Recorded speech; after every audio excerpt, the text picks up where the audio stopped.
आज की कहानी। मेरा नाम रानी है। मैं अनाथ आश्रम में काम करती हूँ। यहाँ गरीब लड़कियाँ अपनी ऐसी चीज को कचड़े में फेंक जाती है जिसकी कीमत 1.5 करोड़ रुपए है। ये जानकर आपकी भी रूह कांप जाएगी। मैं आज रात सिर्फ पैसों के लिए कुछ करने जा रही थी कि जिस बात का मुझे ही पता नहीं था कि इसका अंजाम कितना खतरनाक हो सकता है। कमली मुझे समझाते हुए कहती हो कि तुम क्या कर रही हो। मैंने उसे कहा, मैं जानती हूँ कि मैं क्या कह रही हूँ। बेहतर यही होगा कि तुम मुझे ना समझाओ कि मुझे क्या करना है और क्या नहीं। हाँ, अगर तुम मेरा साथ देना चाहती हो तो बताओ। मैं इन पैसों में से तुम्हें भी तुम्हारा हिस्सा दूंगी। कमली ने कहा, मैं कुछ पैसों के लालच में ऐसा काम बिल्कुल भी नहीं करूंगी। मैंने कहा, तुम्हारी मर्जी, तुम जो करो। उसने कहा कि मैं तुम्हें समझाऊं और सही गलत का फर्क समझाऊं। आगे तुम जानो, तुम्हारा काम। इतना कहकर वो चली गई थी।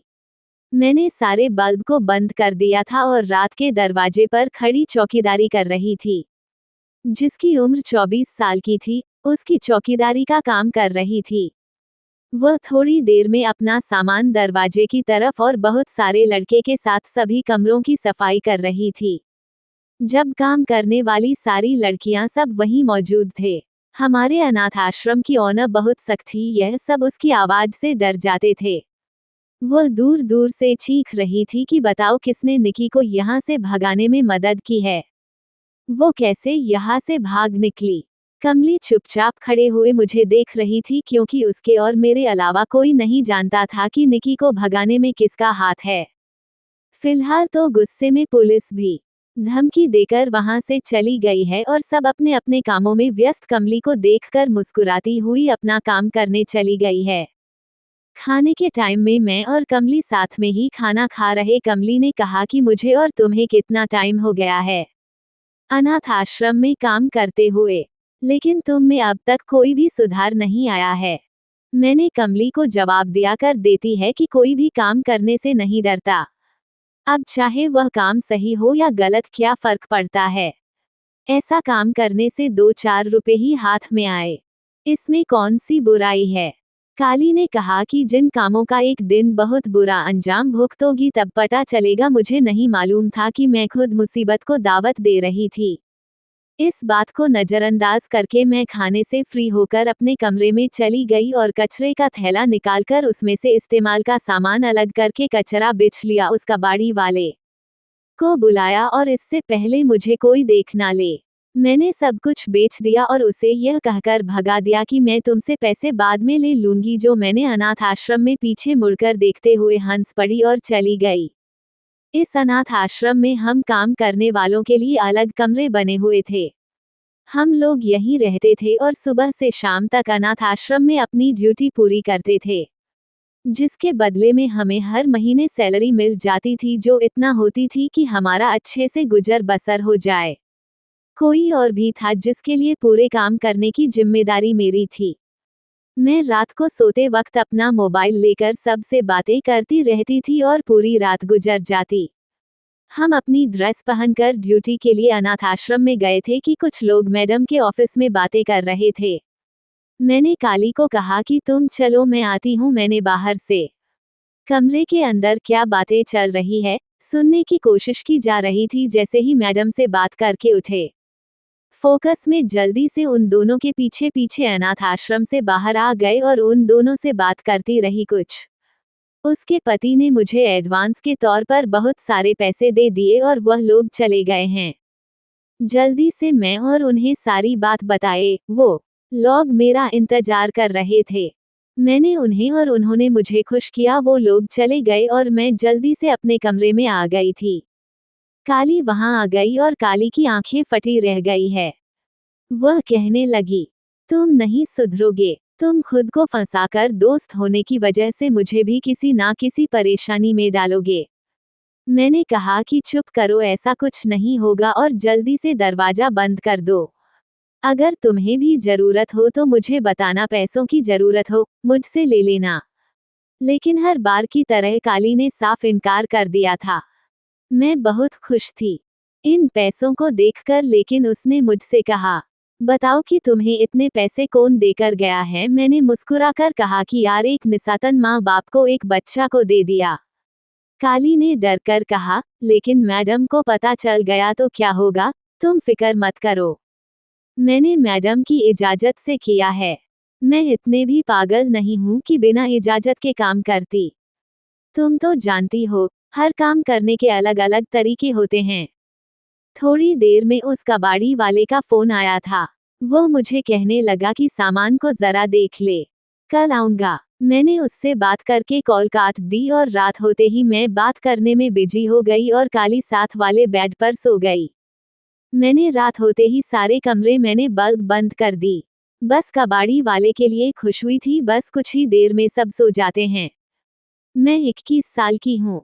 मैं थैला पैक करके निकालने वाली ही थी और फिर वहाँ काली आ गई और मुझसे कहने लगी, जाओ, तुम्हारा कबाड़ी वाला फिर से गायब हो जाएगा। मुझे एक थैला लेकर जाना था।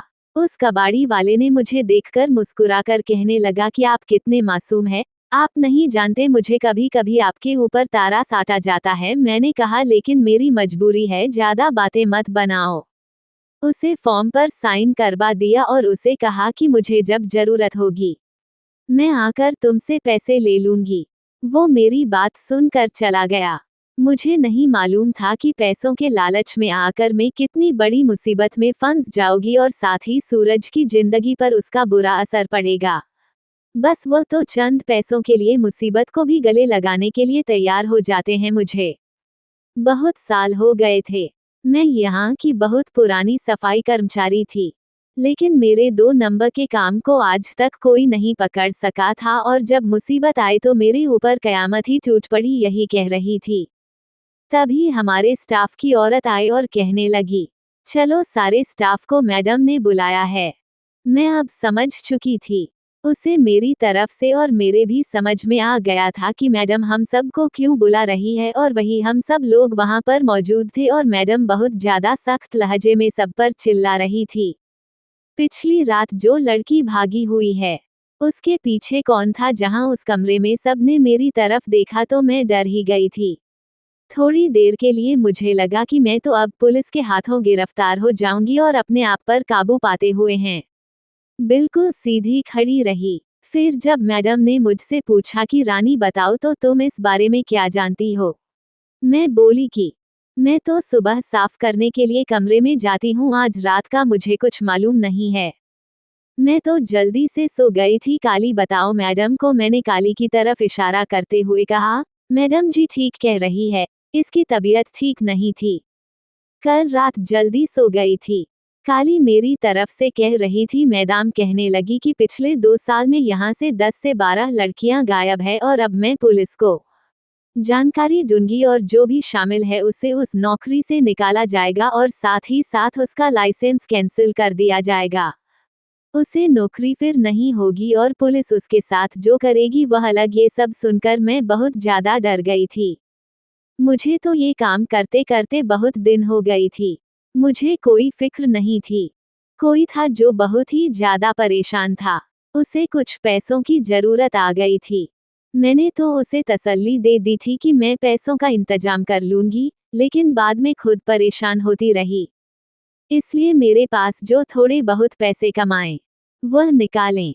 फिर मुझे याद आया कि कबाड़ी वाले के पास भी तो मेरे कुछ पैसे हैं, उसे जाकर ले आती हूँ, शायद कुछ बात बन जाए।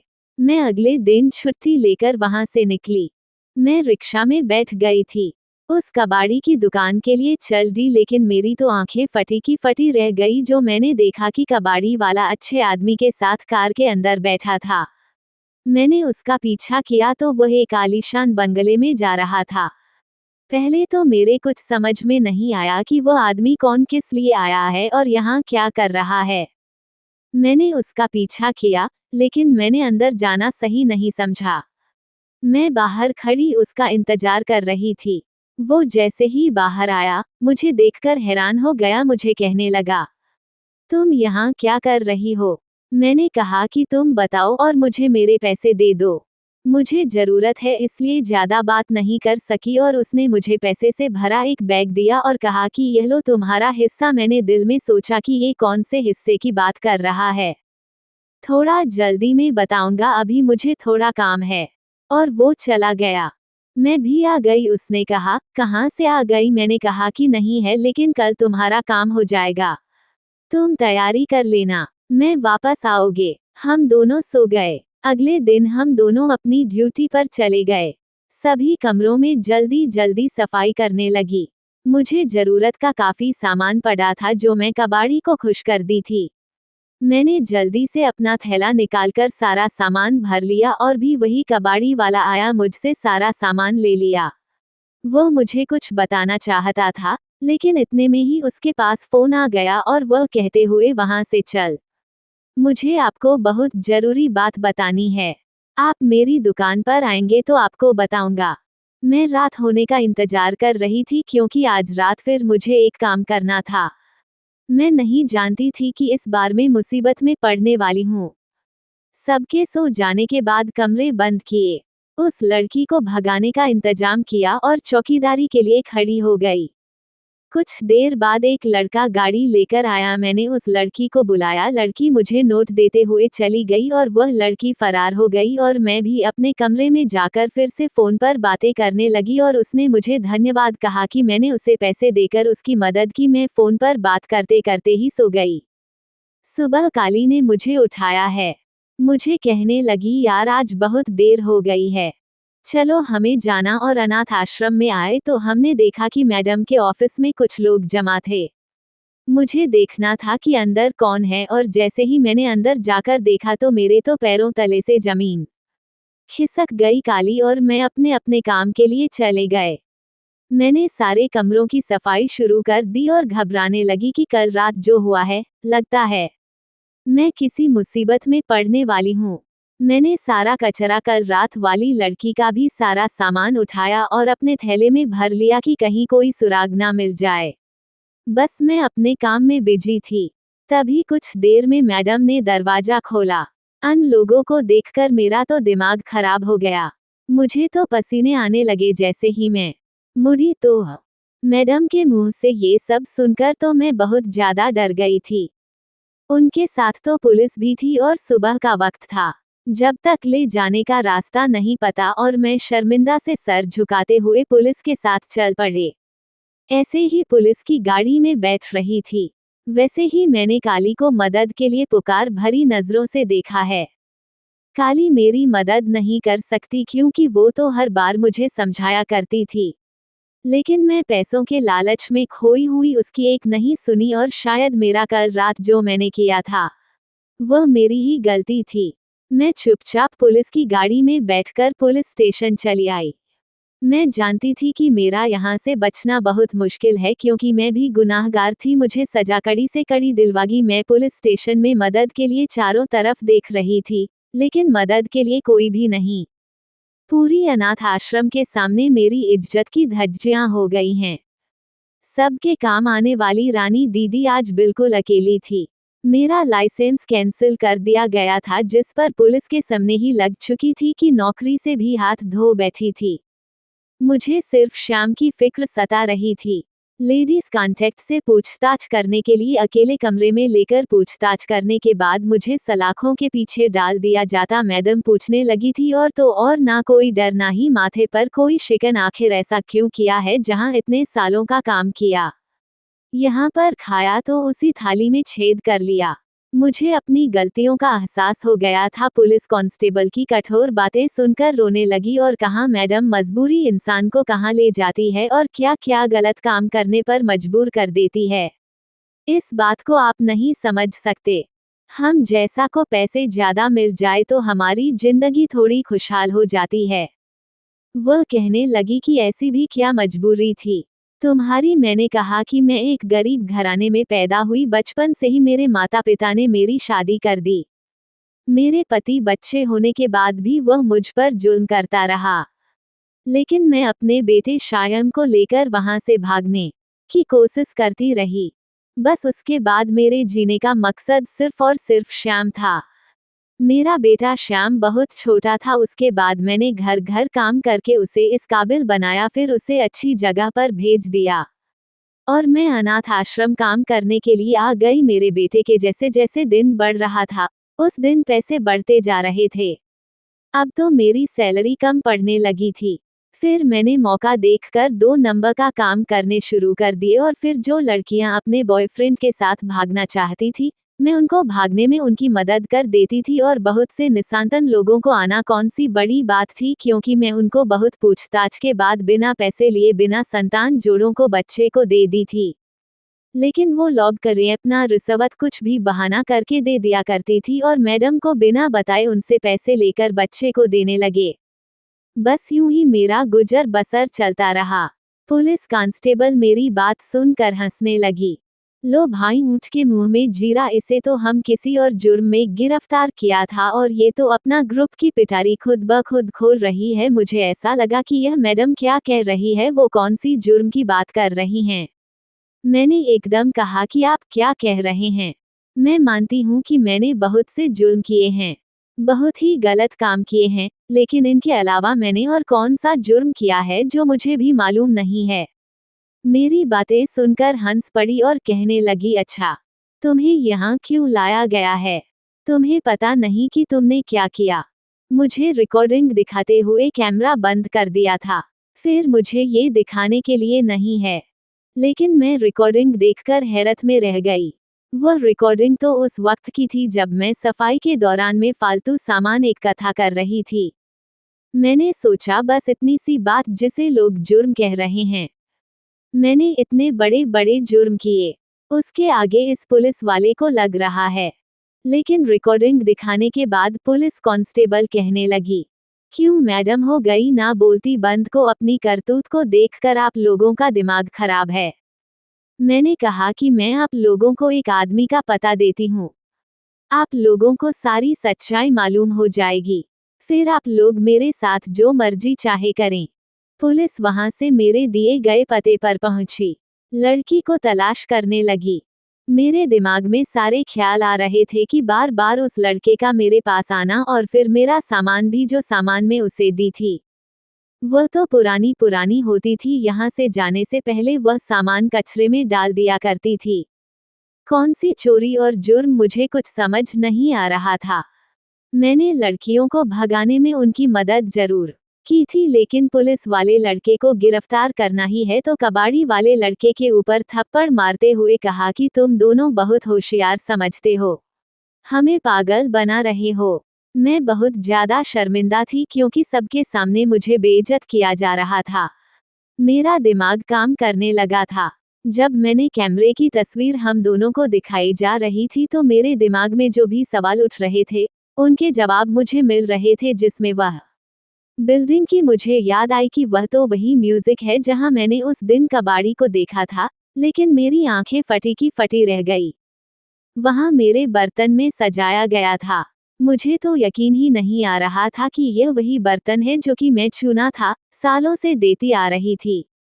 इन्हीं कॉलेज करके चमकता हुआ देख रही थी। जैसे ही मैंने उसे टिनकल कबाड़ी से कहा कि है बर्तन तो अनाथ आश्रम के हैं, वह मुझे दे। पुलिस कांस्टेबल मुझे देखकर बोलने लगी, हाँ, अब याद आया कि तुमने क्या जुर्म किया है। इस लड़की के साथ मिलकर हनुमान के लिए रखा है। म्यूजिक कब खुला तुम लोगों ने और कितने सालों से इस पर काम कर रहे हो? मैं तो ये सब सुनकर हक्की बक्की रह गई। मैंने पुलिस कांस्टेबल के आगे हाथ जोड़कर कहा, मैंने नहीं किया। मुझे नहीं पता क्या कर रहा है। मुझे नहीं मालूम था कि वह एक लड़की थी। हाँ, मुझे बस इतना मालूम है कि 23 साल पहले ही कबीर आदमी है, वह बहुत सारे बर्तन लेकर मैडम को अनाथ आश्रम के पदों के लिए दे गया था। लेकिन इतना बड़ा राज छुपा हुआ है। मेरी बात पर पुलिस यकीन ही नहीं कर रही थी।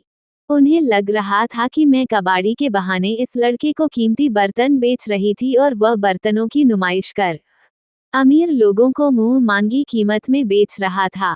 मुझे इतने सालों से अनाथ आश्रम में काम करते हुए मालूम ही नहीं हुआ कि यह एंटीक बर्तनों का एक एक पीस बाजार में 22 करोड़ रुपए का होगा। लेकिन वो इस बात का फायदा उठाकर अमीर आदमी बन गया और पुलिस कांस्टेबल मुझे फिर इंसल्ट करने लगे कि यहाँ काम इतने बड़े बड़े आश्रम किए है। वो कबाड़ी वाला बोला, बस बस बहुत हुआ है, और जो कुछ भी हुआ उसमें सारा का सारा कसूर वाणी मुझसे शुरू हुई है। मुझे इस और उनका पता था कि जरूरतमंद है और पैसों के लिए कुछ भी करने के लिए तैयार हो जाएगी। लेकिन मैंने जो पहली बार ऐसे कबाड़ी वाले को सम्मान दिया हूं तो बाजार में मुझे तो पता चली गया है। 100 सालों से पुरानी है और लोग इसे बहुत पैसे में भी लेने के लिए तैयार हैं। मैंने खुद का म्यूजिक बनाया और इन पत्रों की देखने लगी और मैंने अपना काम जारी रखा और कुछ का ख्याल आया तो मैंने बताना चाहा और इसको इसका हिस्सा भी दिया। हाँ, ये बारे में बिल्कुल भी नहीं जानती थी। वह बिल्कुल अनजान थी इन सब से, लेकिन जब मैं उसे ये सब कुछ बताने वाला था, इतने में ये पकड़ी गई पुलिस ने उस लड़के को गिरफ्तार कर लिया और मुझे छोड़ दिया और मेरा लाइसेंस चालू करने की परमिशन दे दी। मैंने भगवान का धन्यवाद किया और अब से पहले दौड़कर अनाथ आश्रम गई और वहां पर पहुंचकर और कर्मचारियों से हाथ जोड़कर माफी मांगने लगी। मुझे पैसों के लालच ने आज बुरा अंजाम तक पहुंचाया था। इन सब की नजरों में इतना गिर जाऊंगी सोचा नहीं था। मैं बब्बल और पैसों के लालच में जाने अनजाने में मुसीबत अपने सर ले ली गई और एक ना एक दिन जमीन पर सारे स्टाफ और मैंने जमीन खरीदी की कहानी सुनी तो सबकी आंखों में आंसू थे और सबने मुझे माफ कर दिया। ये सब होने के बाद मेरी सैलरी बढ़ा दी जिससे मैं अपने बेटे श्याम के खर्चे को आसानी से पूरा कर सकती थी। मैंने अपनी नौकरी पूरी ईमानदारी के साथ जा रही थी और मैंने जिंदगी में सबक सीख लिया था कि पैसों का लालच कुछ देर के लिए तुम्हें खुशी दे देता है, लेकिन कर देता है तो हमारे चैनल पर नहीं है तो हमारे चैनल को सब्सक्राइब जरूर करें।